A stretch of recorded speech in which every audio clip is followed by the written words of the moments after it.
Welcome back to GMC Fox Edition. This morning, we're remembering the life and legacy of Congressman John Lewis this morning. And joining with us is Cheyenne Webb-Kreisberg. Good morning. Good morning. So good to be talking with you I'm doing well. Good to be talking with you this morning.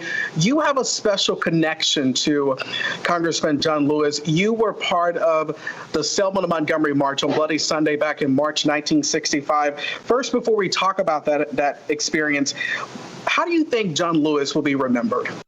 First of all, I want to thank you for giving me this opportunity this morning. Congressman Lewis will be remembered as a conscience of our nation. He was a voice for the voiceless, hope for the hopeless. He was a man who believed in the power of love, a man of peace, who truly embodied nonviolence with a heart of forgiveness. I could remember John Lewis. He was just a man who constantly put his life on the line to fight for what was right. I know that you were a part of the march back on Bloody Sunday in 1965. You were just 8 years old. What do you remember about that day? Many threats have been made about the possibilities of what would happen to anyone who would participate on that particular march. Of course, I had become a very disobedient on that particular day because my parents had threatened me about marching on that bridge. But I remember Congressman Lewis, who represented SCLC, and the late Hosea Williams, who represented SNCC. They led that particular march. And I could vividly remember as we were making our way to the Edmund Pettus Bridge.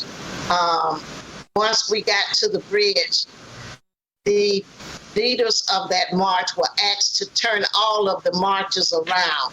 And of course, Congressman Lewis resisted. He refused, and racism unleashed brutality upon us.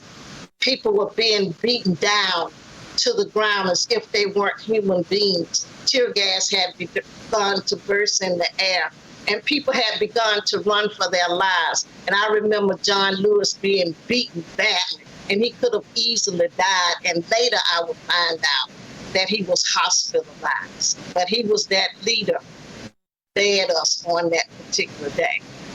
And very quickly, before we run out of time this morning, when you look back at that day and then fast forward decades later, he spent a number of years in the Congress for the state of Georgia and also, did so many great things. What do you think? How do you think he will feel about, everything that's going on right now when it comes to the Black Lives Matter movement and also the voting situation that's going on right now in our country? Well, my last conversation with Congressman Lewis, our last conversation on that Edmund Pettus Bridge in March of 2020, he encouraged us. He encouraged us to stay in the fight. He encouraged us to go to the polls like we've never gone before. He encouraged us to never give up, never give out, and never give in. He wanted us to stay in the fight. And the voting rights has always meant a lot to him. He laid his life on the line for the Voting Rights Act. And even today, we're still fighting for that act, along with voter suppression. So he'll want us to just stay in the fight until we get it right.